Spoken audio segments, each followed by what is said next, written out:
Good day to everyone. We have a very good representation of countries and nationalities today, and it is exciting to welcome all of you. My name is Dr. Tom Madayag, who will serve as your lecturer in today's webinar. I am a consulting faculty for MedPro U and a full-time professor at Broward College here in Florida. I am an adult gerontologic nurse practitioner. I have been teaching ECG to paramedics, nurses, and physicians for over 30 years. So why are we here today? Well, we are here to hopefully accomplish two objectives listed on the slide. These objectives were set because an expectation of the ACS, or the Acute Coronary Syndrome Protocol here in the United States, is that a healthcare professional must obtain and interpret the 12-lead ECG on a patient within 10 minutes of presentation. It is imperative that as a practicing nurse in the United States, you must be proficient, therefore, in identifying a type of MI called STEMI. Early identification of the presence of this type of myocardial infarction will save cardiac muscle. Distinguishing patients with unstable angina from those with acute MI may be impossible during the initial presentation because their signs and ECG findings may be identical. Thus, it is necessary to have a combination of ECG findings, history, cardiac biomarkers, and other test results to confirm the diagnosis of myocardial infarction. So most, if not all of you, have seen a 12-lead ECG, correct? Well, it is called a 12-lead ECG because it offers us 12 different views of the heart. It is obvious that a 12-lead different views offers more advantage than a single view. Hence, we use a 12-lead ECG to diagnose the presence of myocardial infarction. I must emphasize, however, that you should not interpret the presence of myocardial infarction just because of an abnormality in one lead, like in your monitor lead, or one view. The changes in one lead should be corroborated with changes in other leads.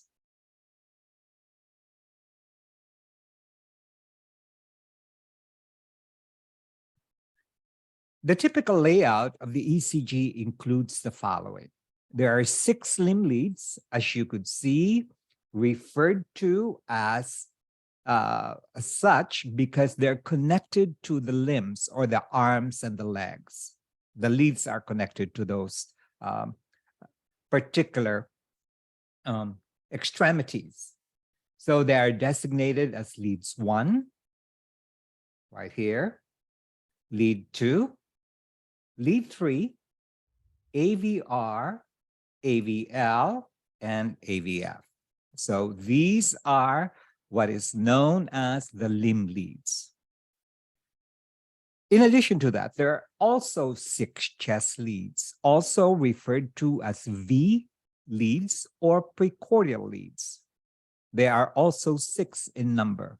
They are V1, right here, V2, V3, V4, V5, and V6.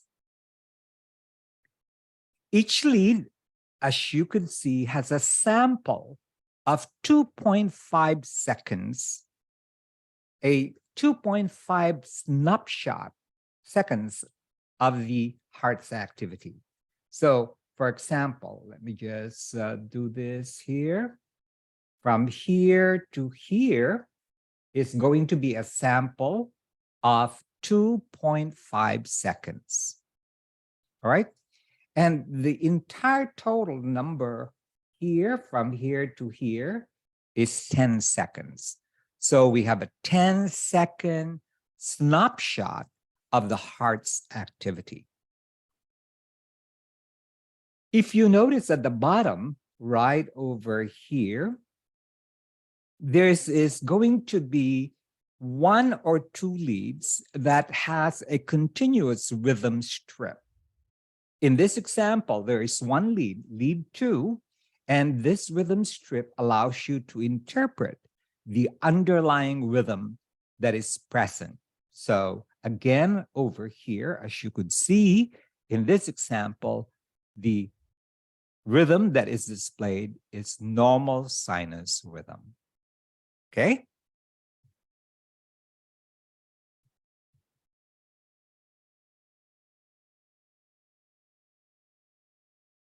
At the beginning or end of a 12-lead ECG tracing, in this particular example, it is at the beginning, is a mark that is known as a standardization mark. This mark is automatically inscribed. You don't have to do anything about it. The machine is going to inscribe it automatically. So what is this particular tracing or mark, and what is its significance? Well, this is going to tell you whether or not the ECG tracing has been set at normal, as is, or is it amplified, or is it decreased in size? So let me explain about that. So if the tracing is not changed by the machine at all, then this is what's called a normal standardization. And a normal standardization consists of 10 small boxes. So if you take a look at this particular mark right over here, you could see that it encompasses, or it occupies, 10 small boxes going vertically or going up. Okay? So a full standard or a normal standard, therefore, is going to be an inscription of 10 millimeters or 10 small boxes going vertically. This indicates that the machine did not adjust the height nor the width of the waveforms and complexes. However, we all know that sometimes, let's say, the tracing might be going all the way above the paper or outside of the paper, and therefore this is going to be a challenge in, of course, interpreting what it means. And thus, what the machine will do is it's going to adjust it. So it's going to make the adjustment. For example, if the complexes and waveforms are too large, they will overwrite the waveforms and will make interpretation difficult. So the machine therefore has to automatically decrease the amplitudes or the sizes of the waveforms. This is called a 1/2 standard. And this 1/2 standard will be indicated by, as you could see right over here, a 5 millimeter rather than a 10 millimeter height of the standardization mark. Okay? So the opposite may also occur. For example, if the ECG complexes are too small, the machine would need to amplify the image so that you can, of course, interpret it. This results in an inscription in the paper that is twice the normal image. And this is called a double standard. So right here is the normal, right here is the double standard. As you could see in the double standard, it occupies how many boxes? How many boxes do you see in a double standard?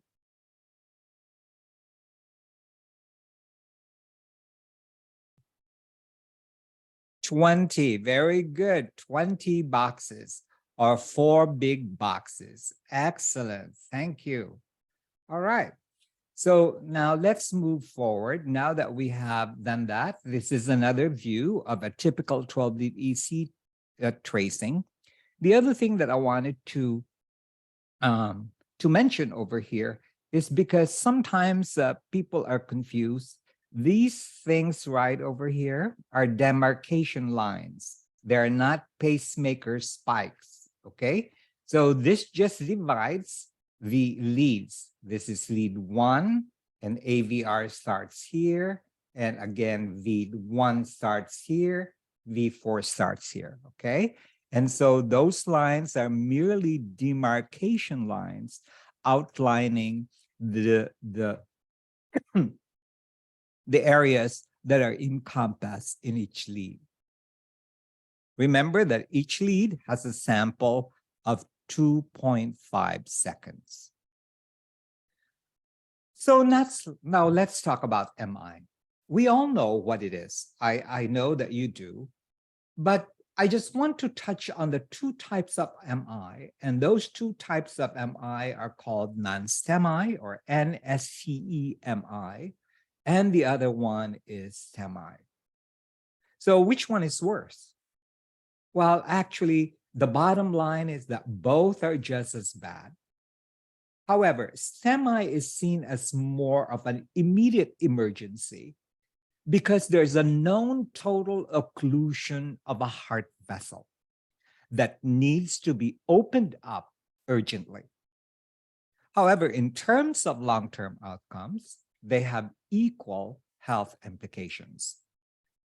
So you're now going to see a white screen or a blank screen because I'm going to write something.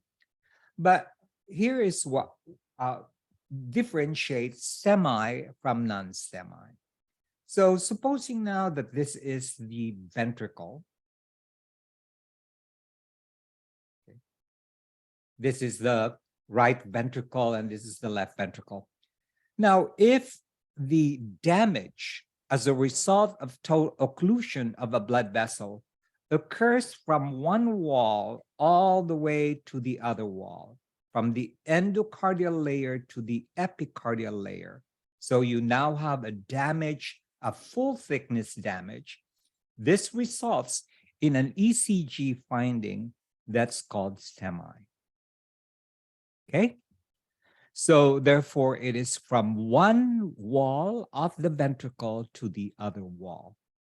However, there are some types of myocardial infarction which actually are just partial damage. The occlusion causes damage maybe subendocardially or maybe subepicardially. And therefore, this partial damage is going to create a type of MI called non-STEMI. Okay? So this is exactly the difference between STEMI and non-STEMI. All right? So are there any questions so far? If you do, please make sure that you put it in the chat, or you could raise your hand and you could be recognized and we could answer them. All right?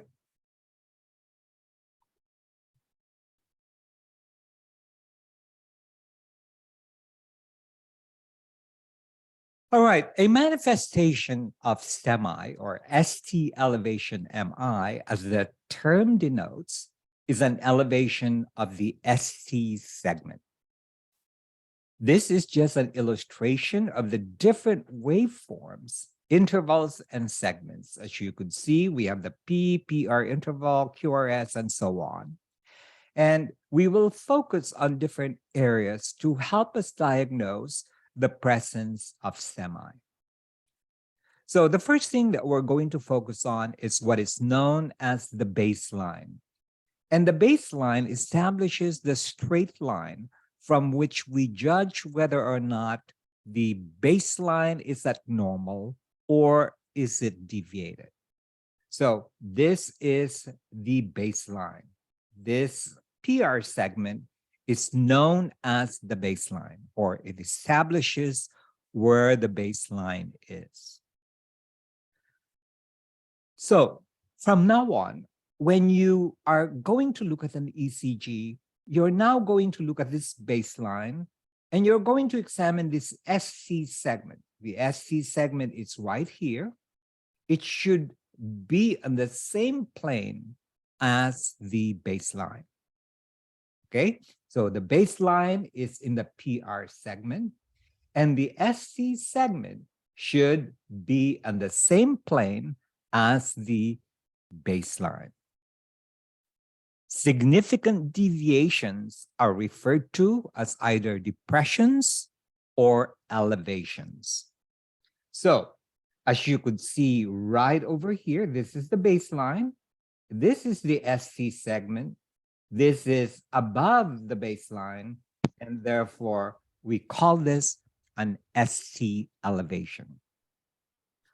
Obviously, the opposite will be called ST depression.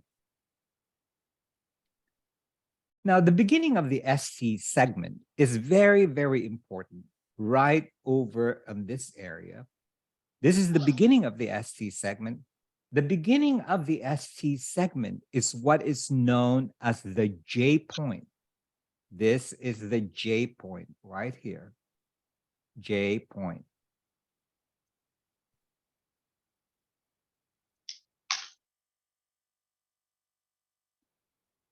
And the J point is this part of the ST segment that we would examine to see whether or not there is any deviation.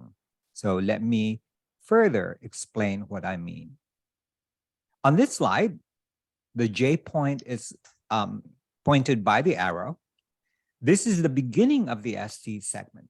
The rule here is that the J point must be located at the same plane as the baseline. So as you could see right over here, it is located on the same point as the baseline. Note on the right side of the slide, however, that there are deviations of the ST segment. The first shows ST segment elevation. And if you look at the ST segment elevation, we notice now that there is 1, 2, 3, 4 boxes of ST elevation. So whenever we're describing ST elevation, we always say how much ST elevation there is, or ST depression. In this particular example, we have an ST elevation of 4 millimeters. So the first shows an ST elevation with an ST takeoff from the baseline measured as 4 small boxes or 4 millimeters. The other pattern right over here illustrates ST depression. And again, if we mark on here as the baseline, how many small boxes do we see as the depression? It is an ST depression of 3 millimeters or 3 boxes. So from now on, in general, I'm saying not all, in general, ST elevation is a sign of STEMI, and ST depression is a sign of myocardial ischemia. So let me repeat that. In general, ST segment elevation is a sign of STEMI, and ST depression is a sign of myocardial ischemia.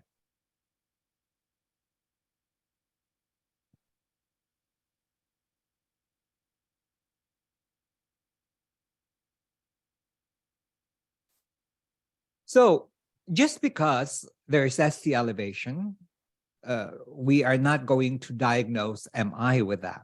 So in order to diagnose MI, this is the criteria, okay? An ST segment elevation is considered significant if the vertical distance after the J point is at least 1 millimeter or 1 small square in the limb leads. When I say limb leads, I mean lead 1, lead 2, lead 3, AVL and AVF. Now, you might have said, why did I skip AVR? Well, we do not look at AVR for diagnosing myocardial infarction. Lead AVR is useful to us for other situations, such as to diagnose dextrocardia or perhaps to diagnose pericarditis. But in myocardial infarction, that lead is not going to be useful to us. And the reason for that is lead AVR looks at the center of the heart. And most of the damage in a myocardial infarction is going to be in the walls of the ventricles. Okay? So again, let me repeat, an ST elevation is only considered significant if the vertical distance after the J point is going to be at least 1 millimeter or one small square or more. Or if it is going to be looking at the V leads right over here, 1 millimeter above the baseline for limb leads, or 2 millimeters above the baseline in the chest leads. Okay, so that's how we're going to apply this particular principle. In this class, we will use this criteria. Be aware that some cardiologists may use a different criteria. But in this particular presentation, we're going to use this as the criteria for the diagnosis of STEMI. Now, whenever we have myocardial infarction, we usually have three markers that we're looking at. One is going to be your elevation in your ST segments, right over here. And in evaluating the ST segments, you must have to meet this criteria.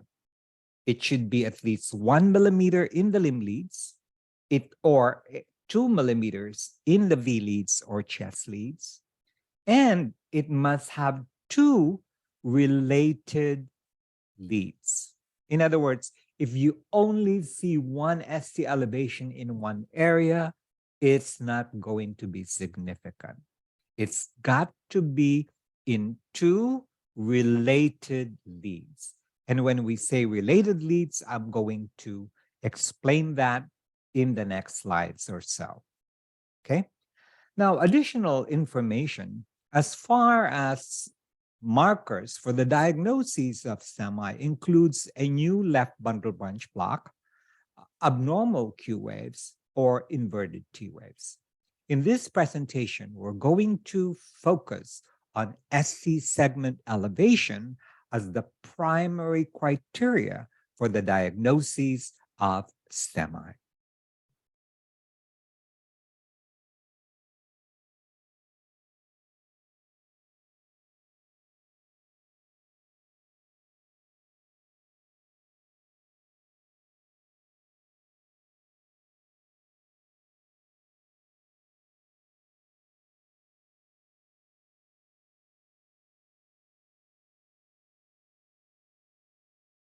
All right, I have a question here. Is this a significant ST elevation?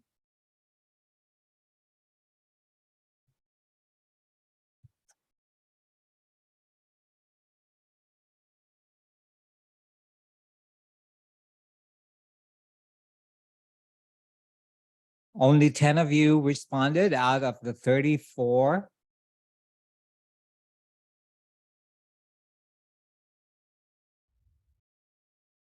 Okay. And how about the others?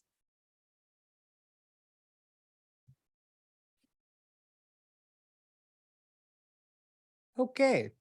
So let's go and examine what the correct answer is.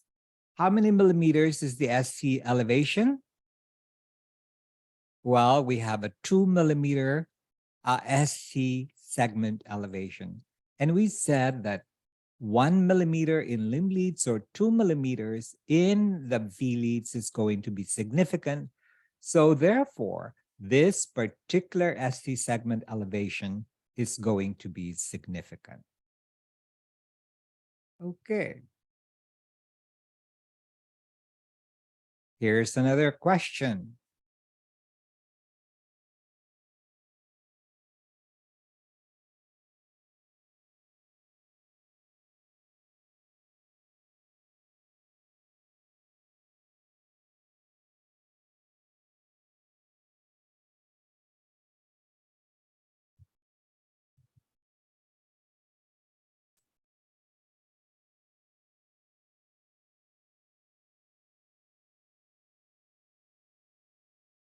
All right, we have a 50-50% answer. Some of you said yes, true, and some of you said false. Well, what is the correct answer? Well, the correct answer is that the SC segment elevation is going to be significant only if it meets those criteria that we have identified. So the correct answer here is false. You could have SC segment elevation actually in cases of pericarditis. You could also have SC segment elevation in cases of aneurysm of the heart, or you could also have ST segment elevation as a normal finding, particularly in lanky or tall individuals. So not all ST segment elevations are going to be pathognomonic of, or it shows a myocardial infarction. Okay? All right.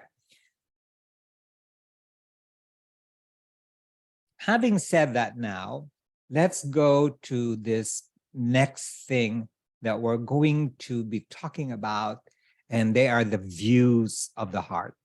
And this is going to help us in localizing or identifying what part of the ventricle is, or the heart, I should say, is infarcted.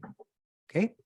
So ECG changes of ischemia or infarction are considered significant if they are viewed in two or more anatomically contiguous leads. You remember I said that it has to be in at least two related or contiguous leads. What in the world does that mean? So to better understand the term contiguous leads, look at the color-coded image on the right side of the slide. You could see that the colors were added so that you can quickly identify the areas of the heart.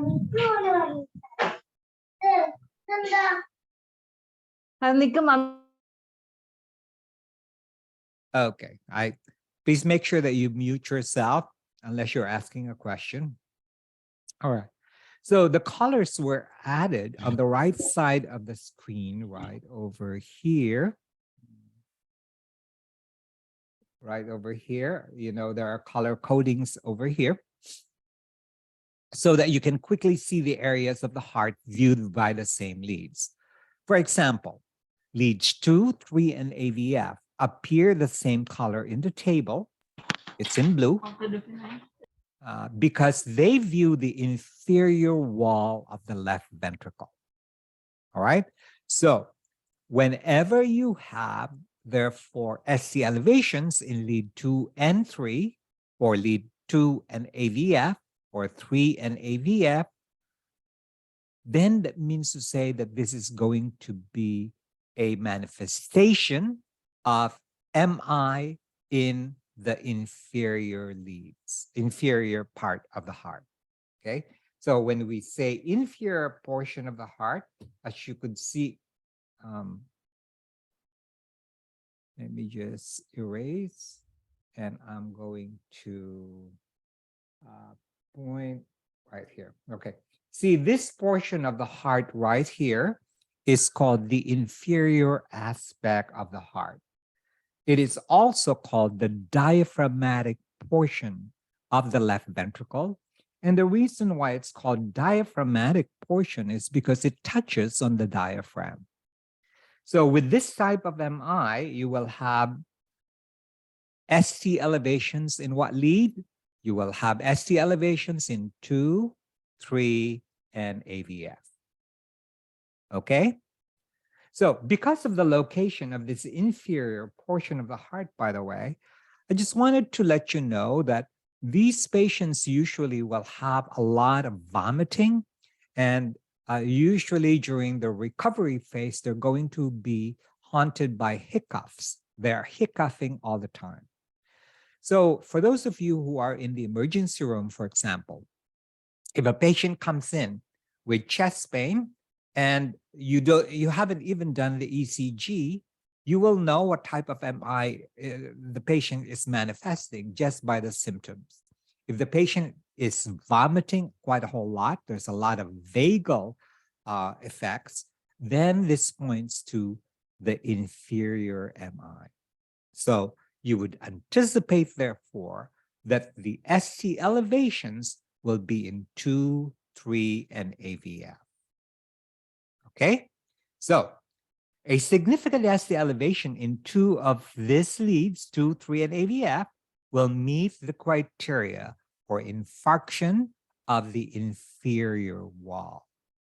So what this means is this: if there is significant ST elevation in 2 and lead 3, but not in AVF, it still meets the criteria for infarction, since you have 2 related contiguous leads, which is a requirement for the diagnosis of that type of MI.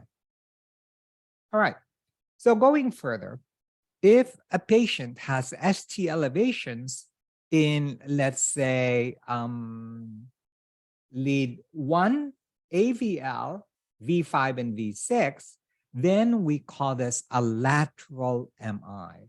And as you could see, this is the lateral portion right here of the heart. And it usually is going to be, what do you call that, divided into 2 areas. One is going to be high, and the other one is going to be low. So the high one is lead 1 and AVL. The low one is V5 and V6. Okay? I have a question. Are leads 2 and V2 related, or are they contiguous? Yes or no?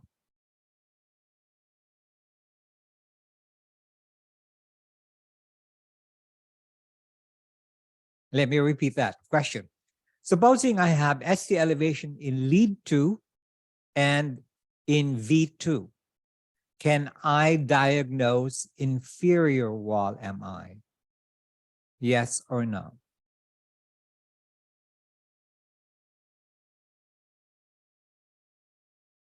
Okay, very good. No, it has to be related. Very good.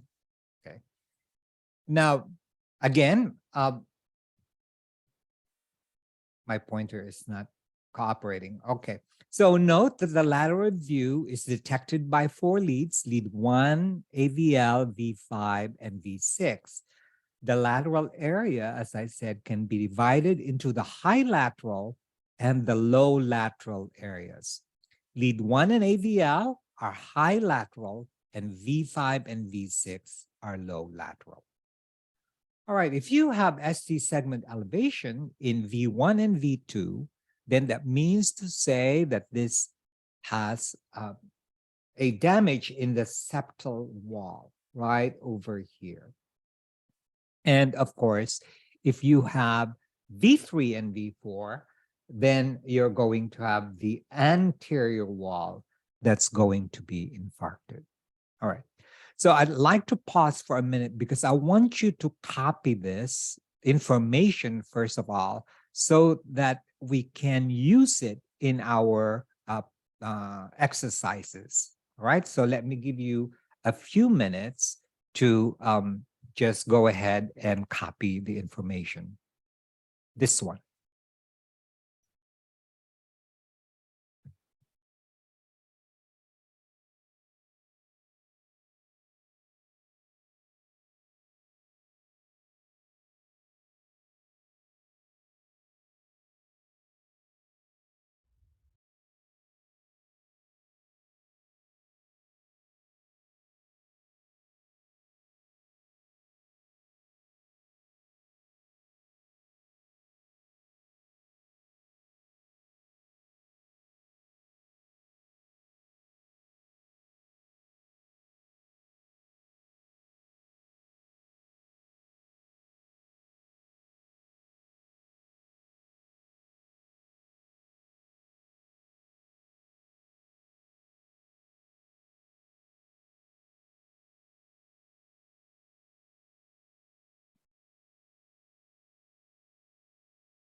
You're copying the leads that reflect which areas of the heart is going to be affected with ST elevations over there. So inferior is going to be leads 2, 3, and AVF.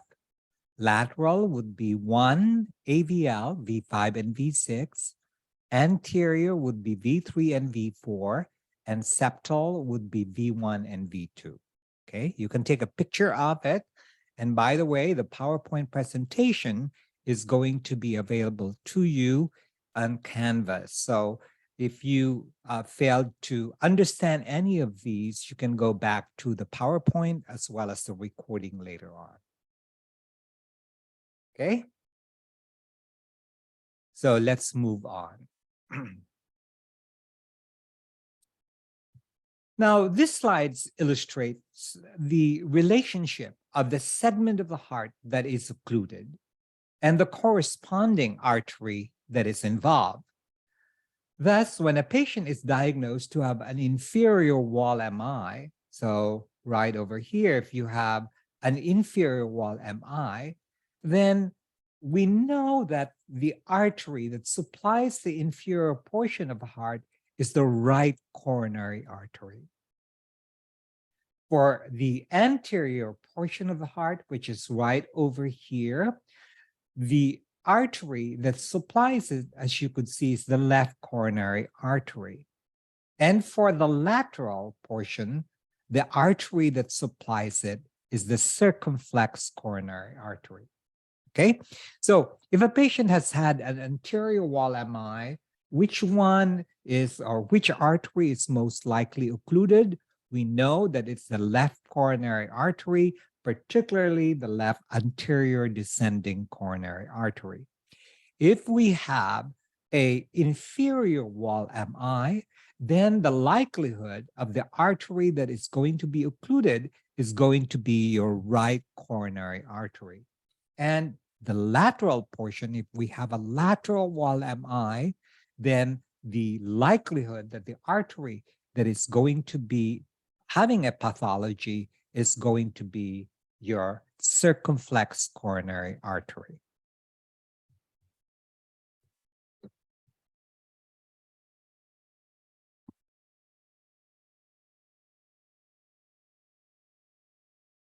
Okay, so let's take a look at the various types of MI, beginning with the inferior wall MI.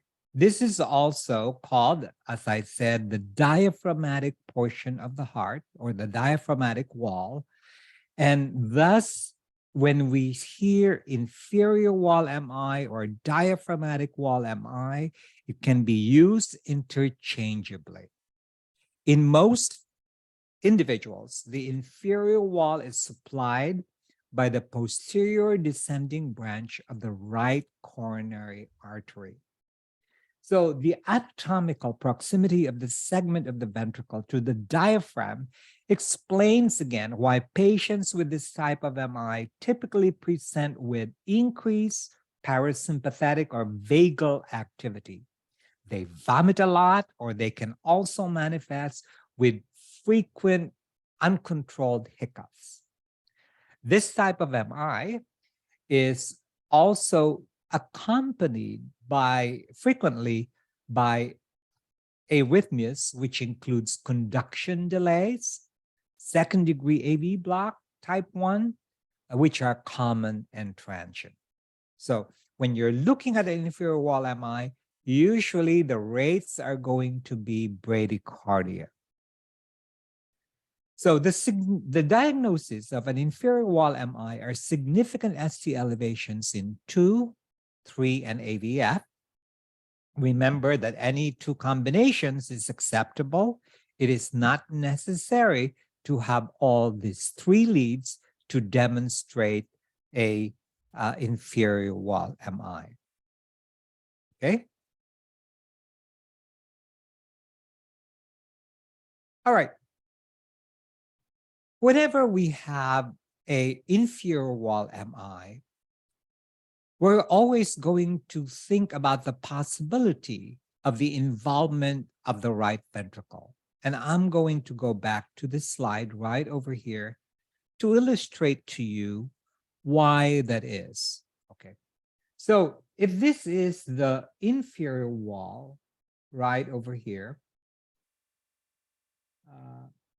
this particular area right over here is the right ventricle. And so therefore, the proximity of the right ventricle to the inferior wall MI, and because they acquire the same circulation from the same artery, the possibility, therefore, of an inferior wall MI being accompanied by right ventricular infarction is going to be very high. So what am I saying over here? Okay. So what I'm saying over here is that most right ventricular infarctions occurs with inferior wall MIs, 97% of them to be exact. So when you have changes in 2, 3, and AVF, which is the diagnosis criteria for an inferior wall MI, always think, did the right ventricle also get infarcted? This is because they are usually caused by obstruction in the right coronary artery, which supplies the inferior wall and the right ventricle. So make sure that you make it a habit to check for right ventricular infarction when you see inferior wall MI. It should be routine to perform a right-sided chest lead application, actually similar to applying electrodes on the left side of the chest whenever you have an inferior wall MI. Okay, for those of you who work in the critical care areas, you might have already experienced using V-leads on the right side of the chest, and this is to confirm the diagnosis of a right ventricular infarction. So why do we waste time to identify whether or not the right ventricles have been infarcted? Well, it is important. It is important because, you know, when we treat chest pain, what do we usually treat chest pain with? What is the universal drug for chest pain? Hello? Anyone? What do we usually use for chest pain as a drug?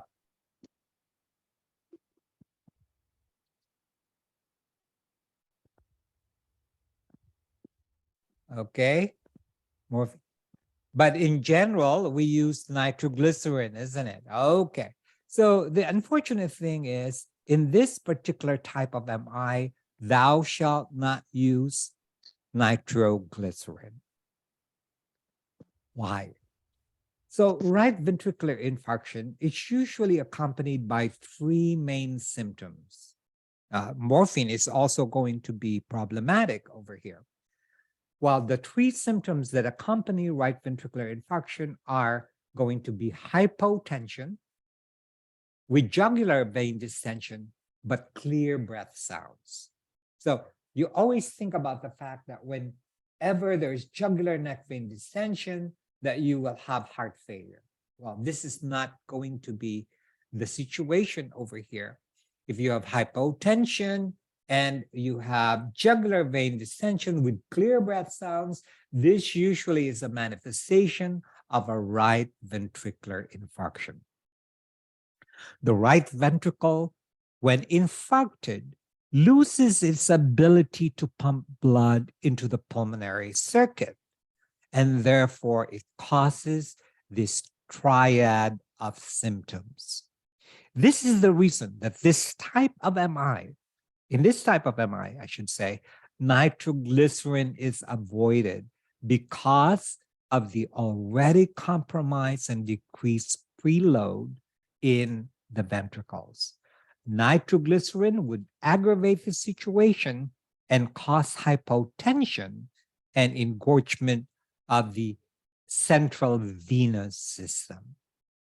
Okay, so we do not give nitroglycerin in the presence of right ventricular infarction. So let's say now that you have just diagnosed that the patient has an inferior wall MI. If the patient has an inferior wall MI, then that means to say, let me mute everybody, okay, that there's a high possibility of a right ventricular infarction. So therefore, I would be cautious in giving nitroglycerin or anything that would compromise the blood pressure further.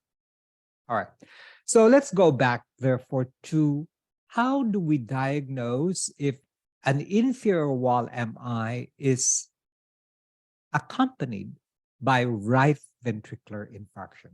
Well, here is the criteria. Is the ST elevation in 3 greater than lead 2? So let me just go back to this example over here.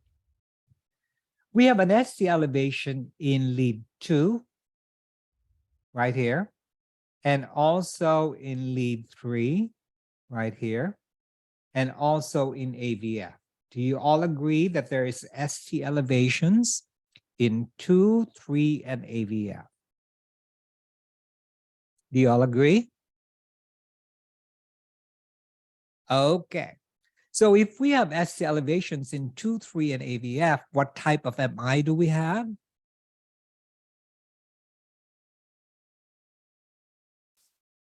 Inferior wall. Which coronary artery is involved? The right coronary artery. Very good.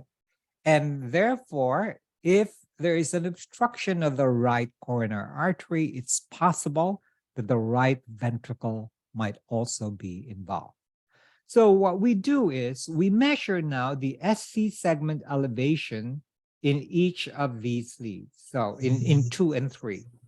In lead 2, as you could see, how many boxes is the ST elevated?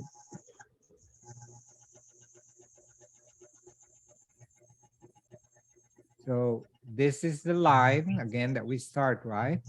So it's around 1 or 2 millimeters. All right. How about in lead 3? How many millimeters is the ST segment in lead 3?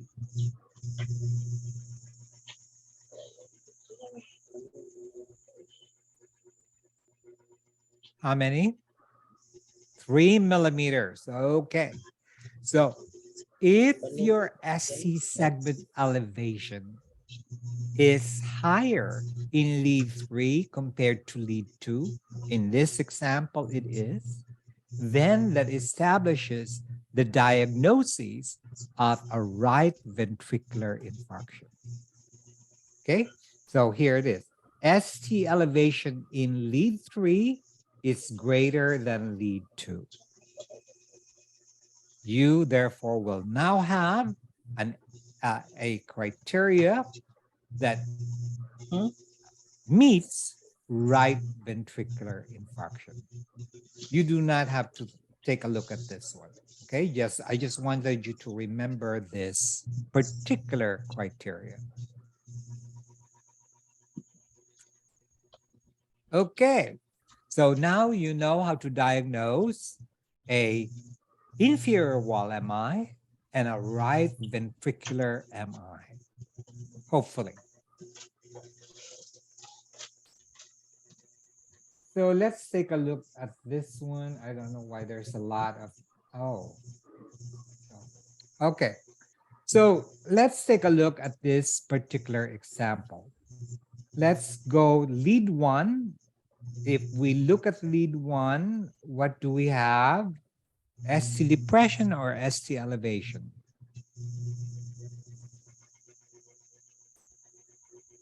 What do we have?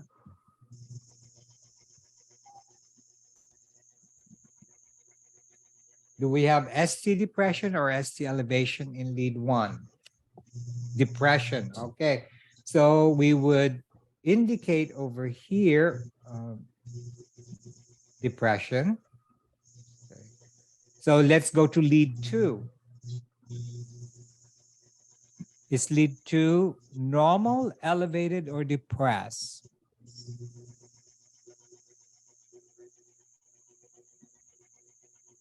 Okay, so there's Antoine, yeah. For clarification, every time we suspect an inferior wall MI, we must perform a right-sided ECG. Yes, that is the practice here in the United States. Because we all know that whenever we have an inferior wall MI, the likelihood of the right coronary artery being occluded is going to be high, and therefore we always suspect the presence of right ventricular infarction. Okay? Very good question. Thank you. All right. So lead 2 over here is elevated, you said. So we're going to, come on, my.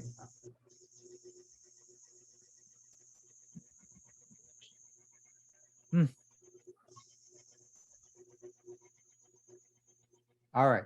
So this, we would put here elevated. Okay.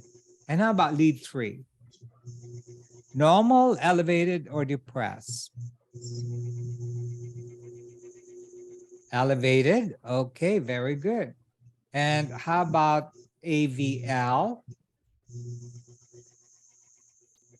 We don't look at the AVR, remember? Okay.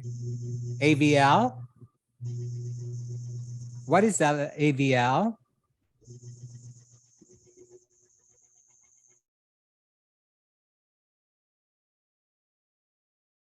Depressed, very good. Okay, so we're going to put depressed over here. And how about AVF?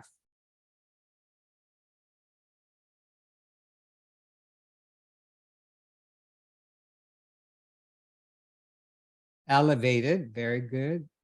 And how about V1?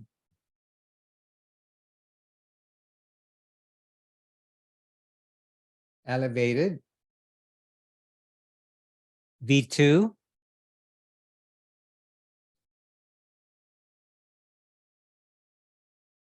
V2, elevated. Okay, very good. V3?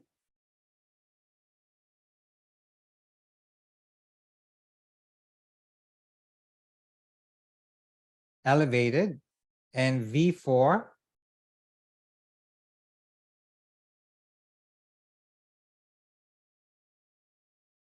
Okay, so you remember V4 might be slightly elevated, but it's not 2 millimeters because the V lead should be more 2 millimeters or more, right? Okay, so this V4, we could say that it's normal. How about V5? V5?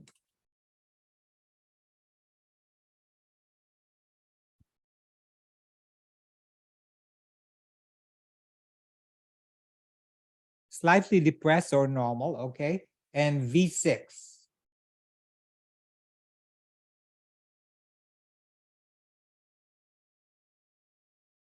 Depressed, okay.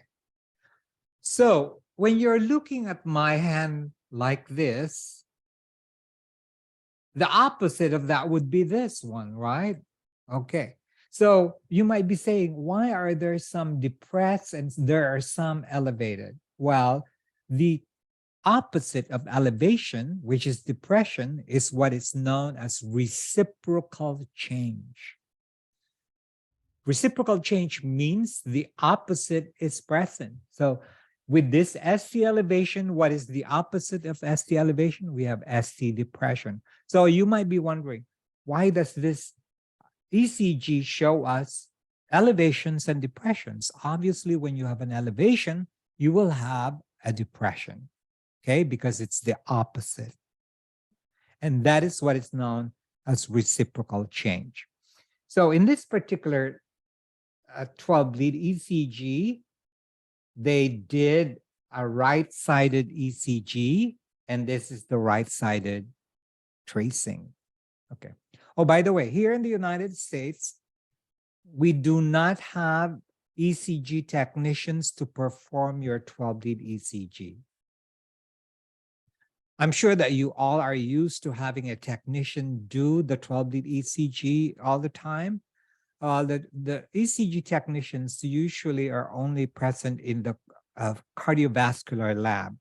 The nurses have to obtain the 12-lead ECG. You heard me right, okay?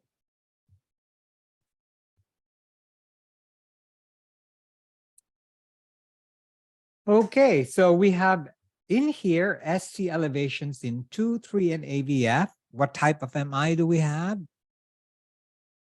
What type of MI do we have? Inferior, okay.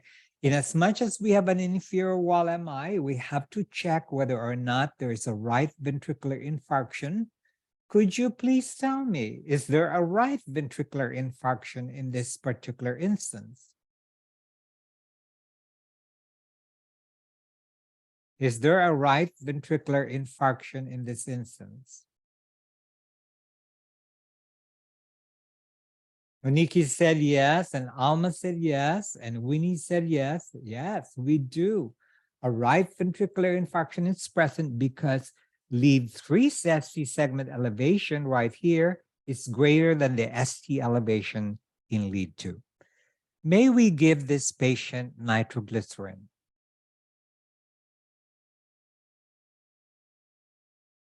No. Okay. What 3 symptoms are you going to be looking out that accompanies this type of MI? Hypotension, that's good. Jugular vein distension, very good. And what else? No. Clear breath sounds, very good. Clear breath sounds. Excellent. All right. Well, I'm glad that you're participating well. And so let's move on to the next type of MI. And that next type of MI that we're going to talk about is going to be your anterior wall MI. By the way, I just wanted to make sure that I didn't, what do you call that? I didn't ignore any questions. So let me just look at the chat box first if there are any questions that I did not answer.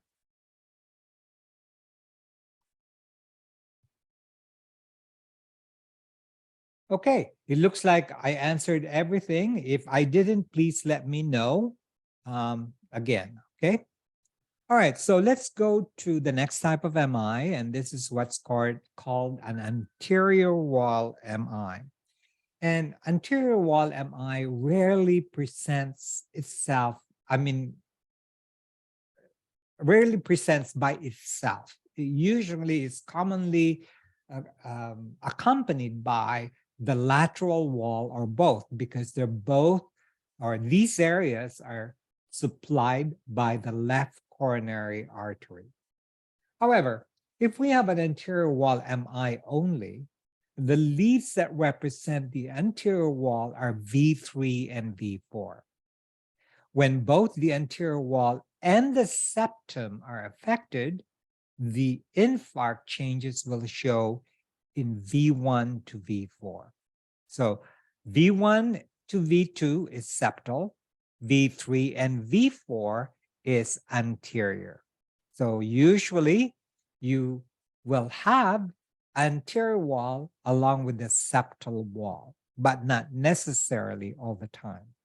Okay, so when we only have ST elevation in V3 and V4, then we have the anterior wall that is infarcted.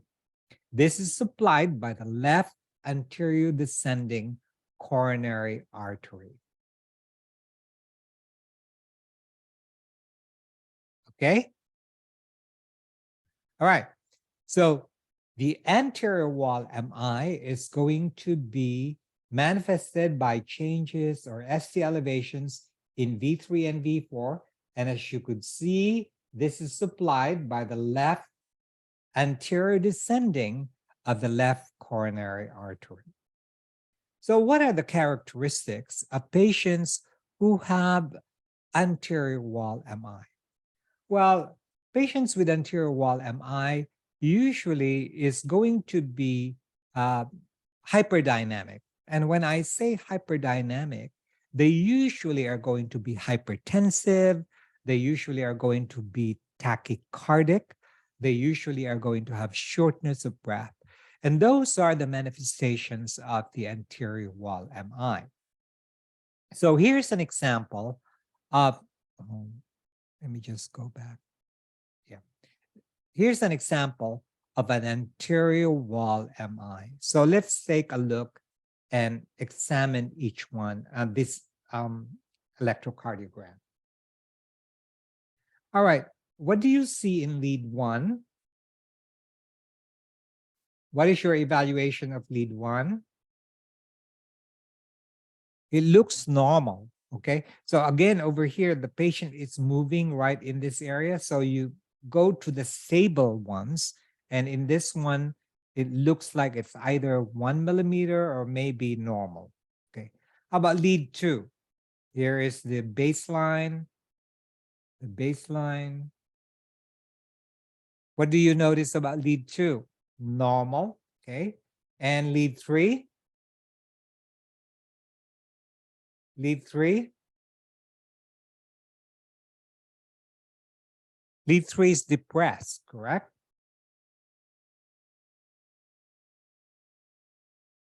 All right, AVL.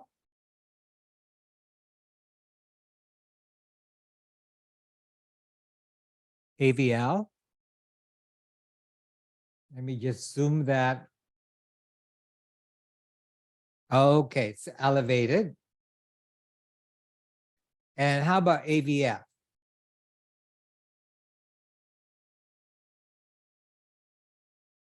AVF is normal. Okay, very good. And how about V1?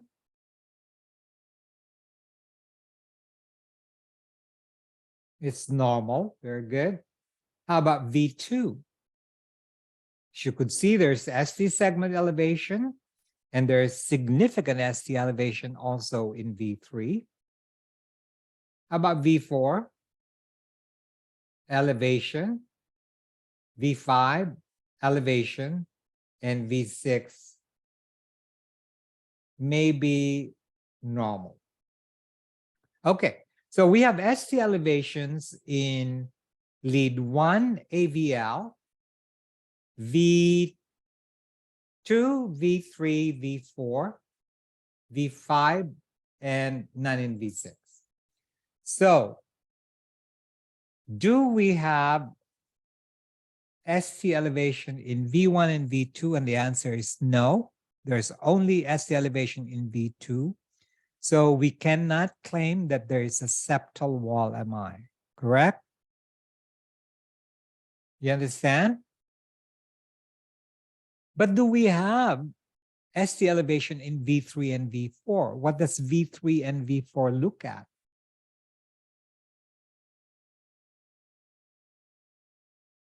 What does V3 and V4 look at? Anterior. So we have an anterior wall MI. And in addition to that, we also have ST elevation in V5, but not in V6. Can we say lateral wall MI? No. Okay. So therefore, we have an anterior wall MI. Very good. So there's one more area that we're going to cover, and that is going to be your lateral wall MI. So pictured over here is the lateral area of the heart,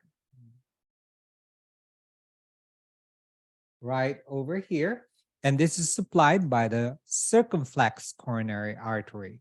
So lateral wall MIs can occur by themselves by showing changes in either lead 1, in 1 and AVL, V5 and V6, or they can occur in combination with other infarct patterns, particularly with anterior wall, septal wall, and also those combinations because they're all supplied by the left coronary artery.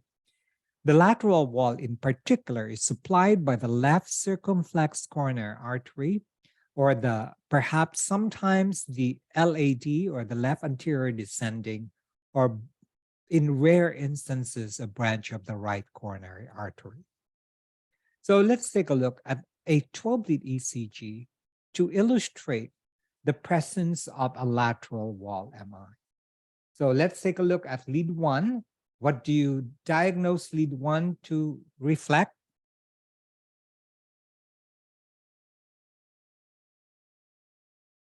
Elevated. Okay, very good.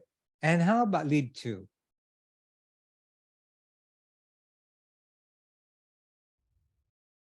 Lead 2? Lead 2 appears to be normal. Okay, lead 3?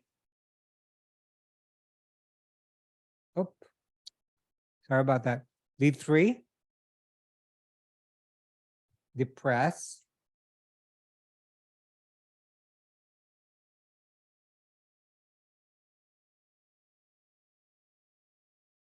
AVL.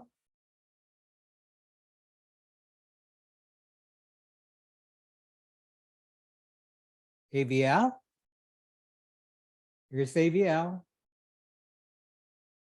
Elevated. Okay. And how about AVF?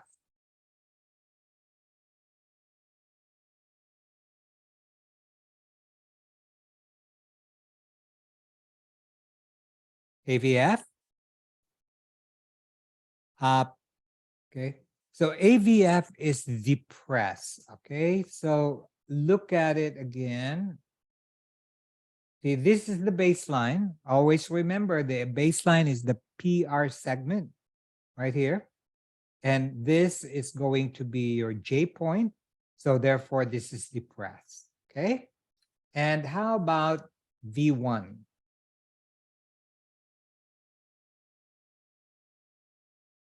Depressed. Very good. V2?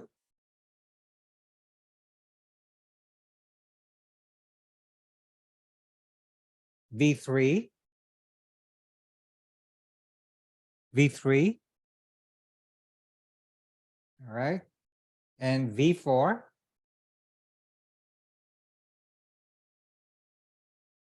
V4?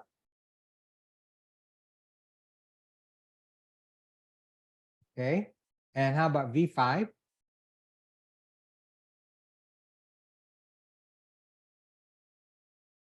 V5. Again, put your ruler right here and draw a straight line. This is the ST segment right there. So it's elevated. And how about V6? V6?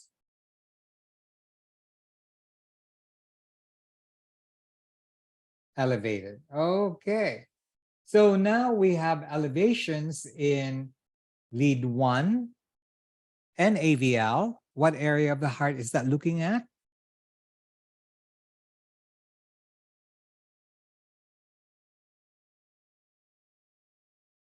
What area of the heart is lead 1 and AVL looking at? Lateral wall MI. In addition to that, we also have ST elevation in V4, but the partner for V4 is V3 and it's not elevated, so we cannot claim that to be a septal wall MI. All right? I mean, an anterior wall MI, sorry. And of course, we have ST elevations in V5 and V6, and these are the low lateral walls. So in this particular situation, we only have a lateral wall MI. We do not have a anterior wall or a septal wall MI. Okay? The reason we cannot say anterior is because V4 must be partnered with V3.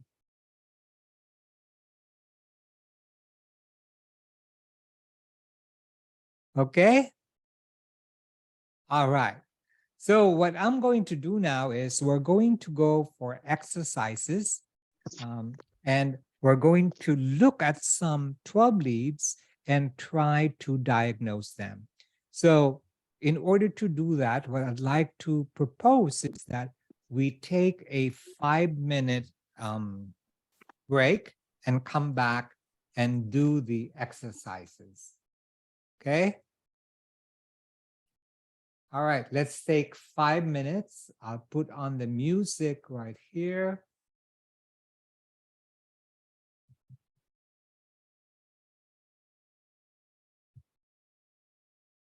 Hmm.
Okay, welcome back to this presentation. So what I would like to do now is to go over some exercises. So let's do this first one, okay? So I'd like for you, let's do it together first, and then the second slide, I'm gonna let you do it by yourself. All right, lead one, we're going to identify what is lead one. What do you think? Oh,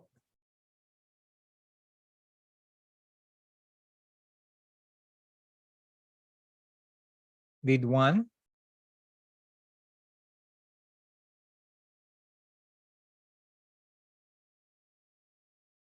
Is lead one normal, elevated, or depressed?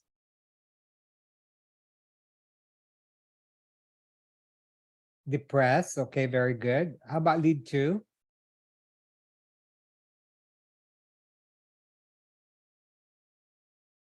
Elevated, all right. Lead three? Elevated. AVL? AVL? Depressed. AVF? Depressed. AVF? Elevated, okay, very good. V1?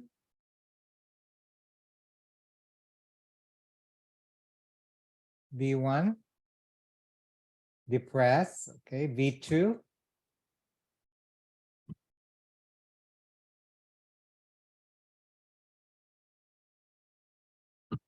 So V1,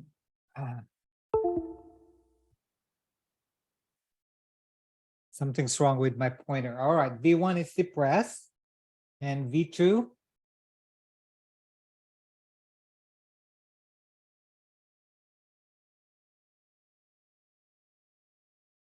V2 is depressed, and V3?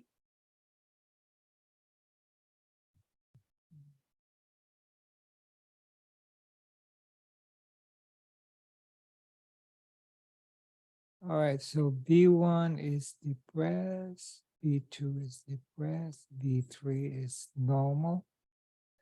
How about V4?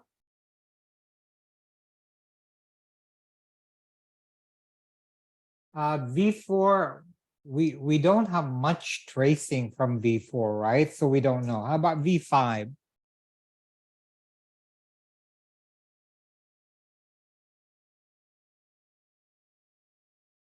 V5 is depressed, okay?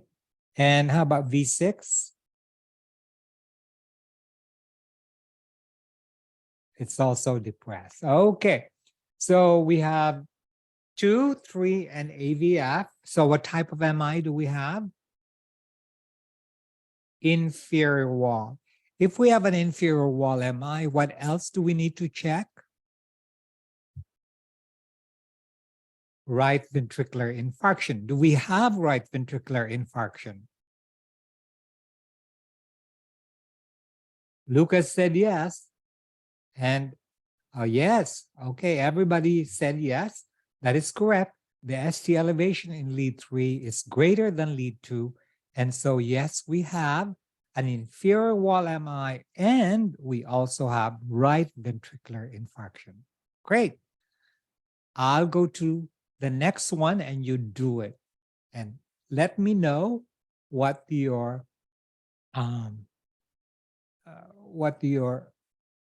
answer is.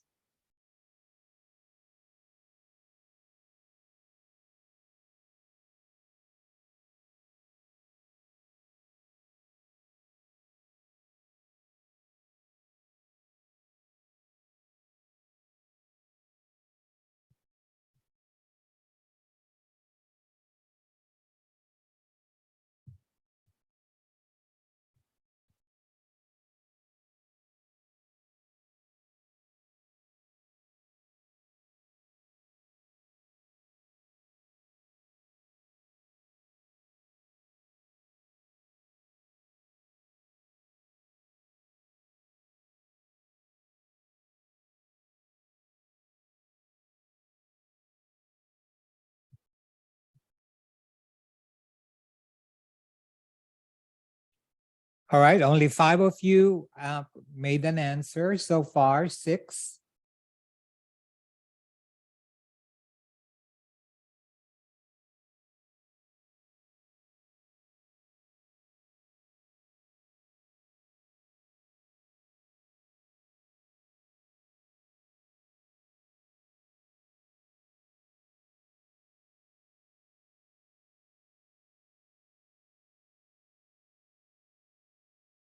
Okay, so let's discuss. All right.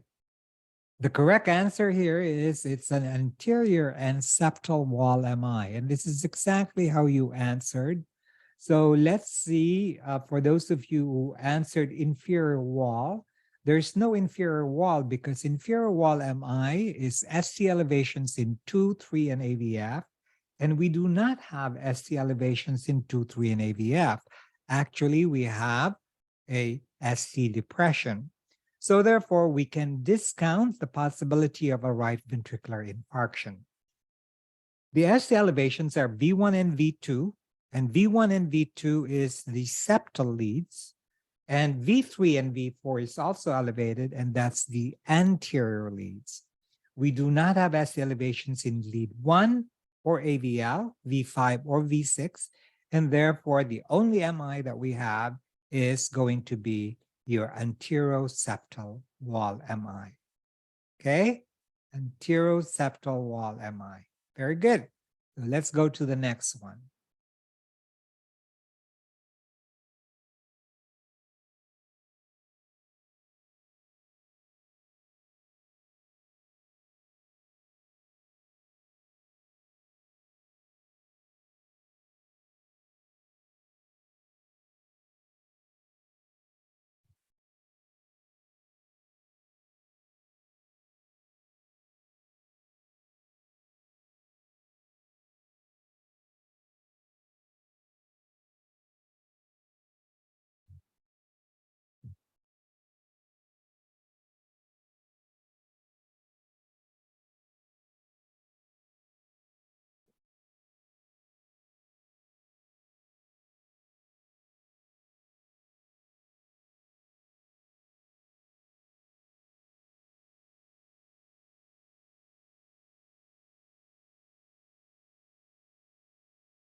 Your responses, please.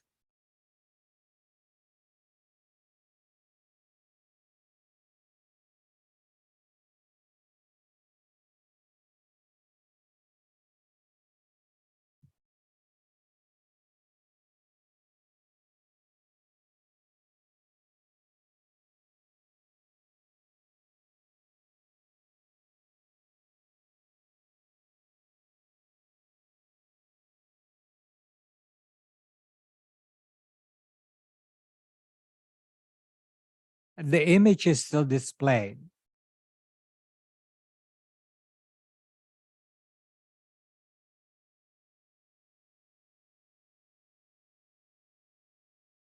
Yeah, Juma, the recording is going to be posted not only on YouTube, but also in Canvas.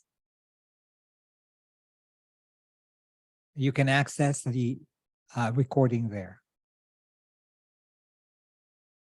You're welcome.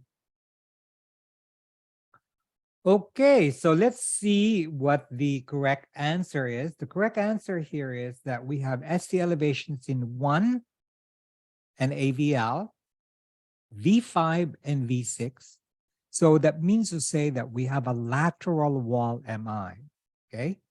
In addition to that, we have ST elevations in V3 and V4, which is the anterior portion of the heart. So in addition to the lateral portion, we have an anterior MI. We cannot claim septal wall MI because there's no ST elevation in V1. You have to remember that in order to have a septal wall MI, you have to have changes in V1 and V2, okay? And of course, we do not have any inferior wall MI because we do not have ST elevations in 2, 3, and AVF. Okay, very good. So let's take another one before we go to another exercise.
Okay, anybody else responding?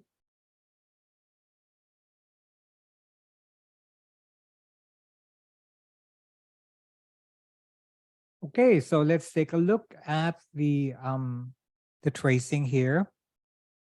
Lead 1 is elevated, right? So lead 2 is, lead 1 is elevated, sorry. Lead 2 is depressed. Lead 3 is depressed. AVL is elevated.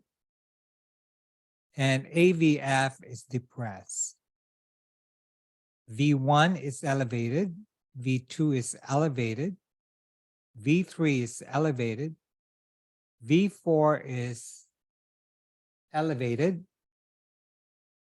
V5 is normal. And V6 is normal. So we have ST elevations in 1 and AVL, which is lateral. So we can say lateral wall MI.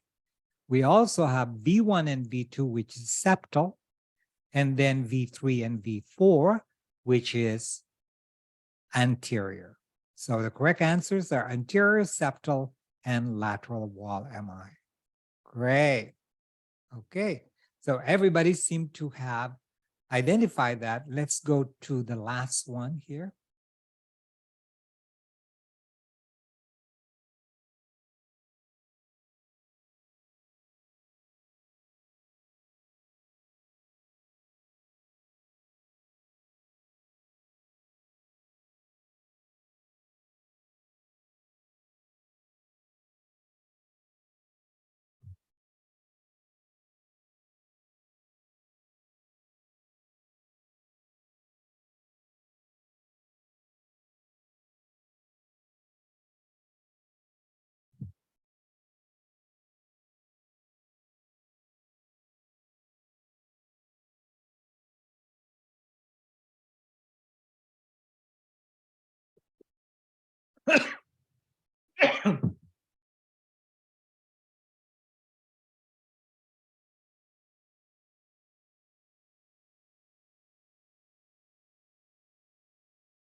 All right, so let's examine this. Lead 1 is depressed.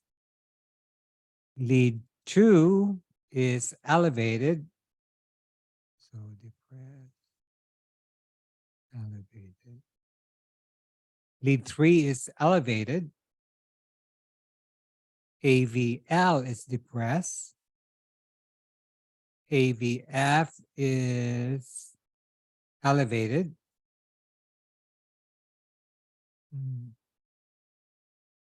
V1 is depressed. V2 is depressed. V3 is appears normal. V4 is depressed. V5 is depressed, and V6 is depressed. So we have ST elevations in 2, 3, and AVF. This is the inferior wall MI.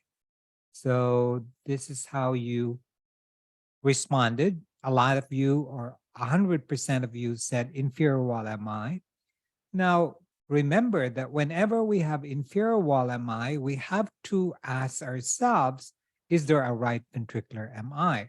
So we need to compare the ST elevation in lead 2 to that of lead 3, and the ST elevation in lead 3 appears to be higher than lead 2, and therefore we have a right ventricular infarction as well. All right. Are there any questions? Christina, earlier you had asked to see back the image. Which image would you want me to go back to?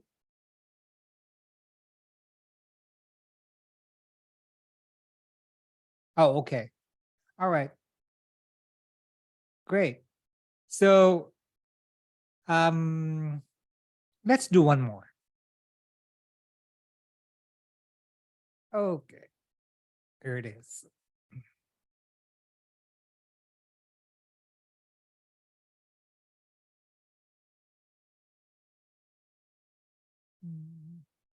Very good.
Okay, so let's take a look. Lead 1 seems to be normal.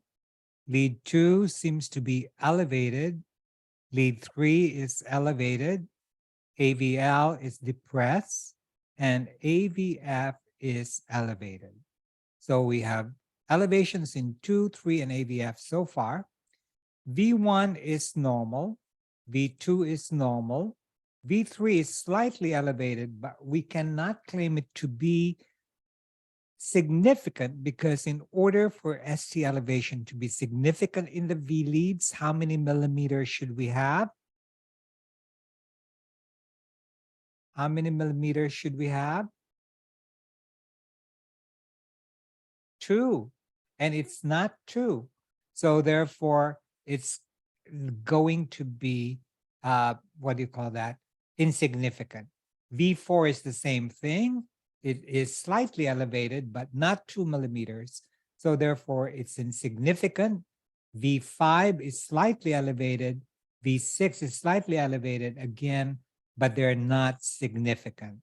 So therefore, we only have ST elevations in 2, 3, and AVF, which is inferior wall MI.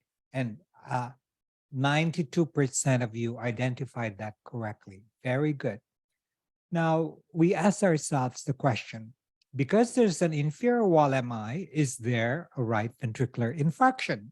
And if we compare the ST segment elevation in 2 and 3, they appear to be the same. So therefore, there's no right ventricular infarction. Okay, so only inferior wall MI is present in this particular slide. All right, so let's go to our Kahoot game now. And so what I'm going to ask of you, if this is your first time, is you're going to use your telephone or your computer and go to a site called kahoot.it. Not .com, it should be kahoot.it, and follow the instructions that will appear on the Kahoot site. You're going to enter the code appearing on the screen and type your name for this game. Questions will appear on the screen, and your device will show a color-coded response menu. You will answer on your device by choosing the appropriate color. Note that the questions appear only on the Zoom screen. The object is to respond correctly and quickly. You win by demonstrating accuracy, but also speed. I want you to have fun in this process. So let's go to this evaluation exercise called Kahoot. So I'm going to this one. Just one moment.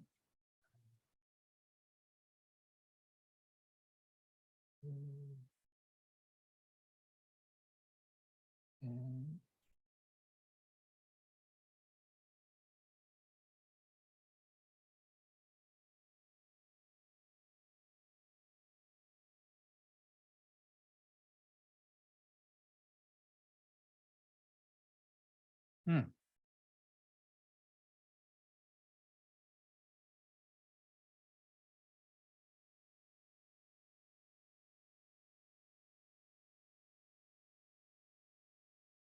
yeah, hold on one moment. I'm trying to open my Kahoot, and now I'm going to do this.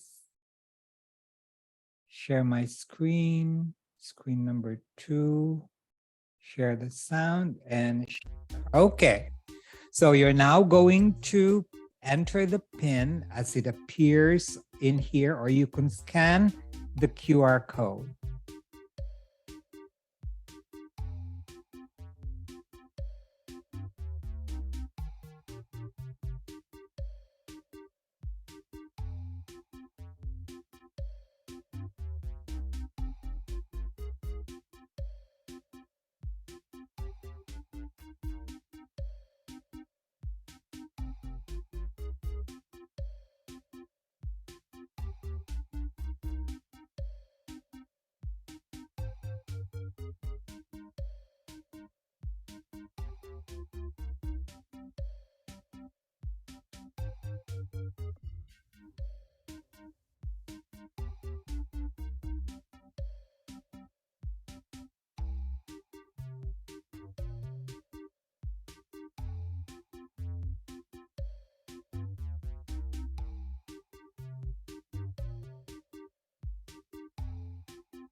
All right, if you are not able to join, just stay on the line. Just watch how it's done. You still could learn from it. Okay? All right, I'm going to go ahead and get started, and the code will remain on the screen.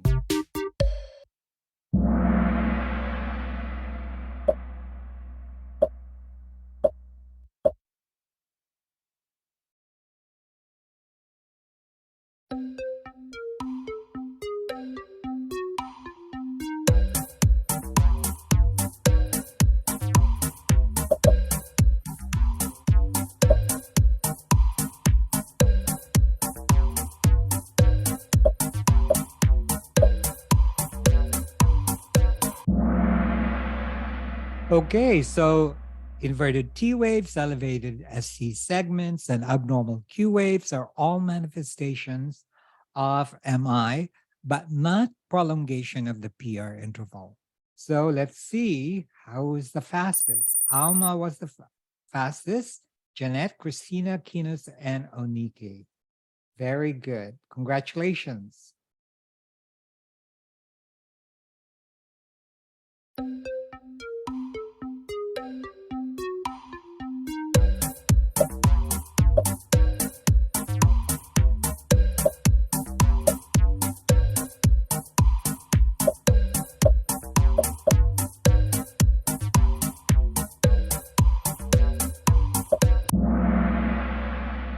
All right, so the J point is right on letter C. That's the beginning of the ST segment.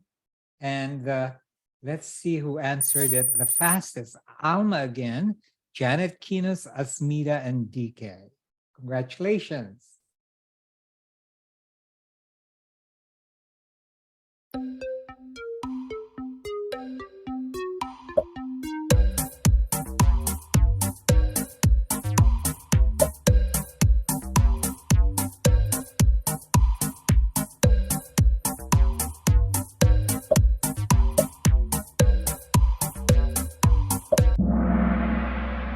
All right, the correct answer is 1 millimeter in the limb leads, lead 1, 2, 3, AVL, and AVF, and 2 millimeters in the V leads or more, and that's V1 to V6. So let's see who answered that the fastest. Alma again, Kinos, Janet, Asmita, and DK. Congratulations.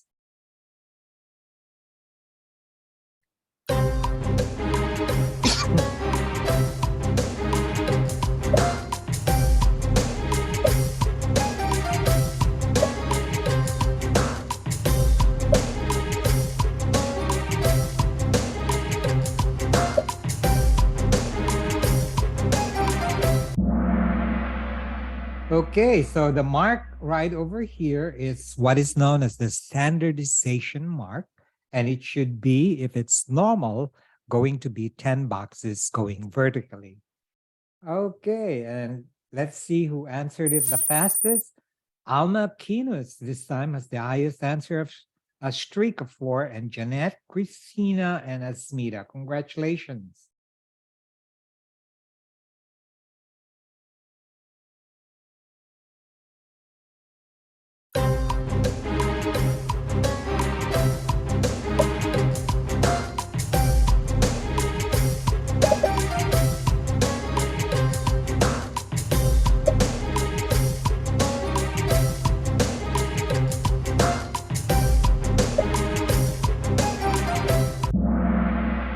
Okay, we all know that if there is going to be ST elevation, it's in 2, 3, and AVF.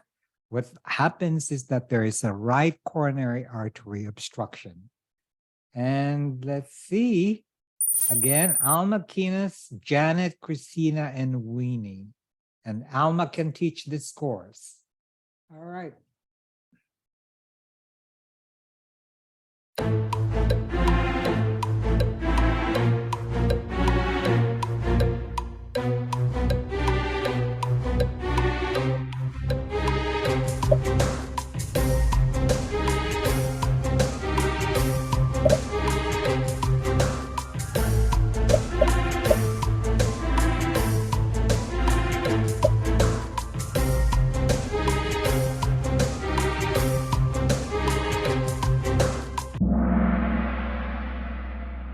Okay, we have SC segment elevations in 2, 3, and AVF, and therefore that reflects findings of the inferior wall.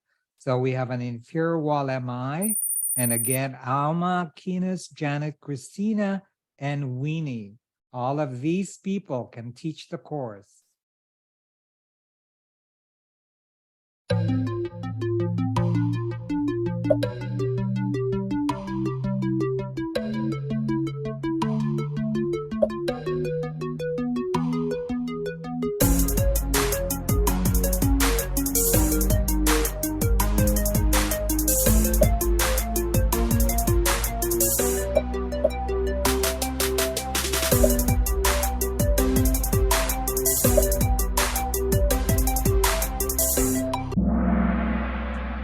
Okay, we have ST segment elevations in 2, 3, and AVF, and the ST elevation in 3 is greater than in 2, so we have inferior as well as right ventricular MI. We have ST elevations in V1 and V2, which therefore is septal wall MI. We have ST elevation in V3, but not in V4. So the MIs that are present are inferior wall, right ventricular, and of course, we have septal wall MI. So let's see who got that correctly. Again, Alma, Keenus, Janet, Christina, and Weenie. Congratulations.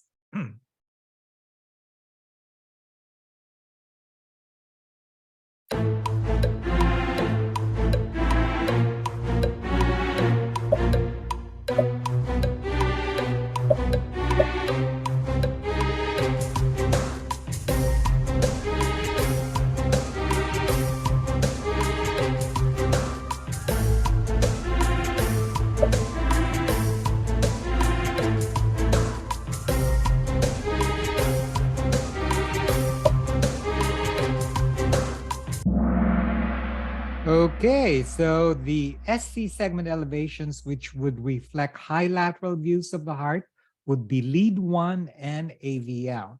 V5 and V6 are the low lateral leads. So let's see, Alma, Keenus, Janet, Christina, and Winnie. Congratulations.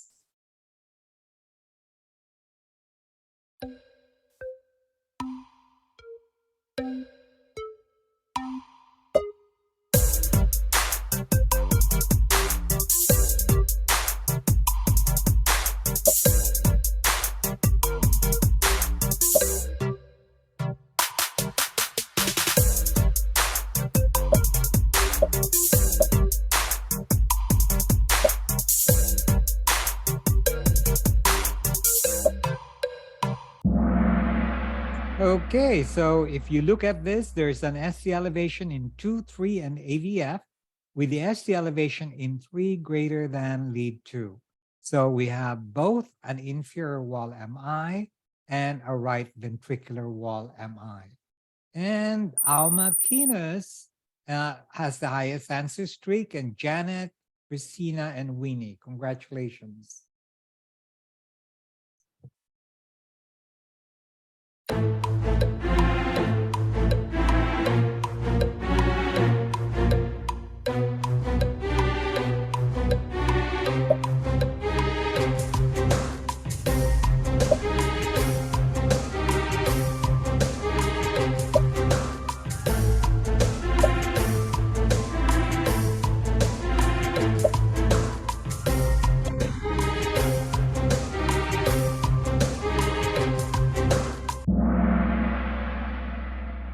Okay, we have ST elevations in V1, V2, which is the septal, V3 and V4, which is the anterior. So we have an anteroseptal MI. And Alma, Keenus, Janet, Christina, and Weenie again. Congratulations.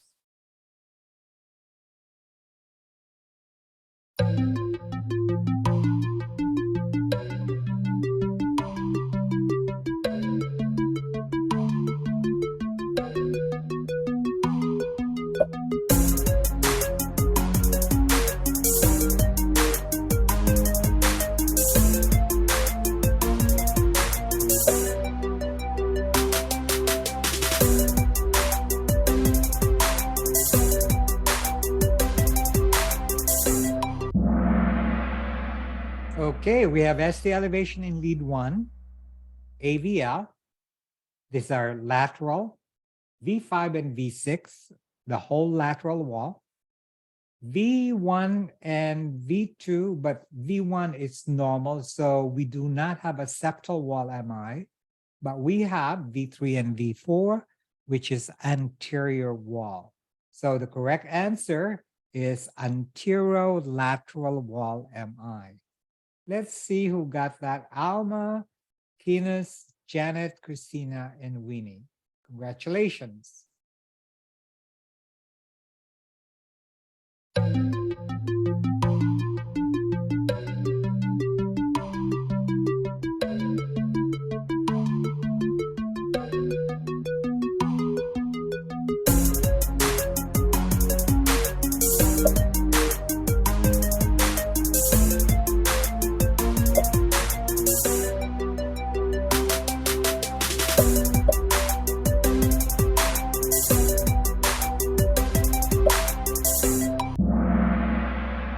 Okay, we have ST elevations in lead 1 and V1, V2. This V1 and V2 is septal. V3 and V4 is anterior, but nothing else. So we have an anterior septal wall MI. Let's see. Keenus, very good. Alma, Janet, Christina, and Winnie. Congratulations.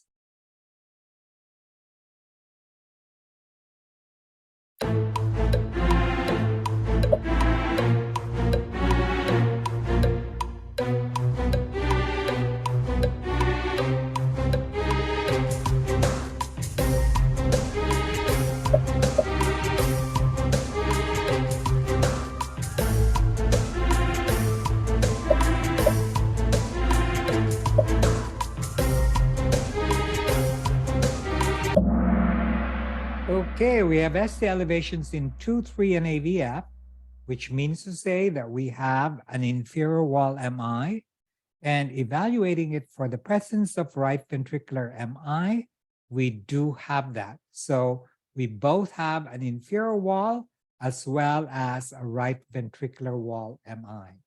And Keenus, Alma, Janet, Winnie, and Christina again are in the board. And let's see, second to the last question.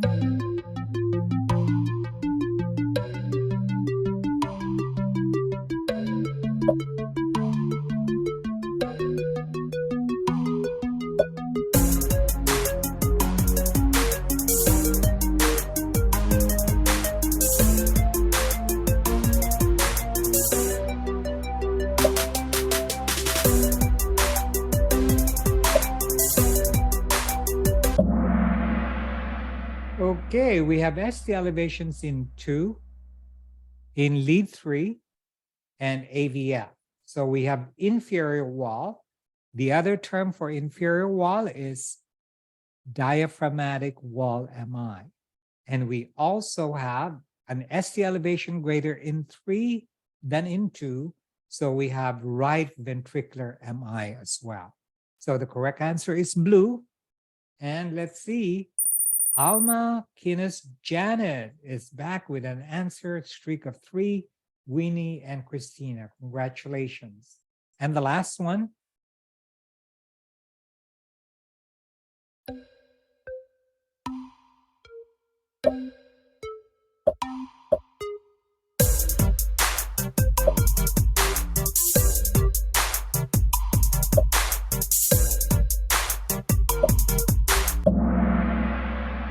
Okay, so this one shows the right ventricular wall MI, and therefore you must not administer nitroglycerin. Congratulations, Janet. And number 2 is Keenus, and number 1 is Alma, I'm sure. Alma, congratulations. And Winnie and Christina are runners-up. Okay, so now what I'd like to do is to ask you to, we're done actually, and so we're just now going to do the evaluation. And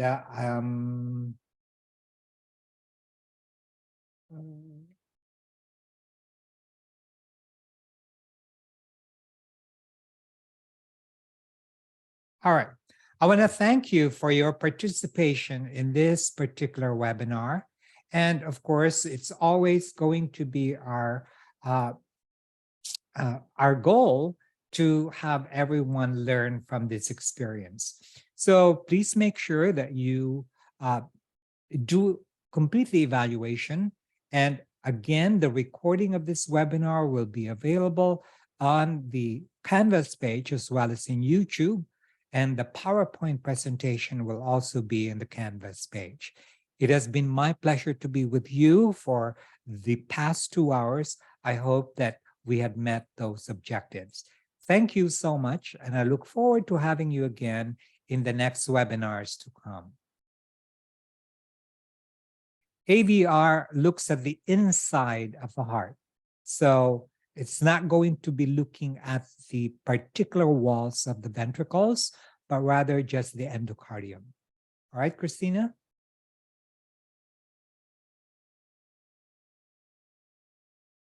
All right, so please make sure that you fill in the evaluation, and I thank you for your participation. Have a great day.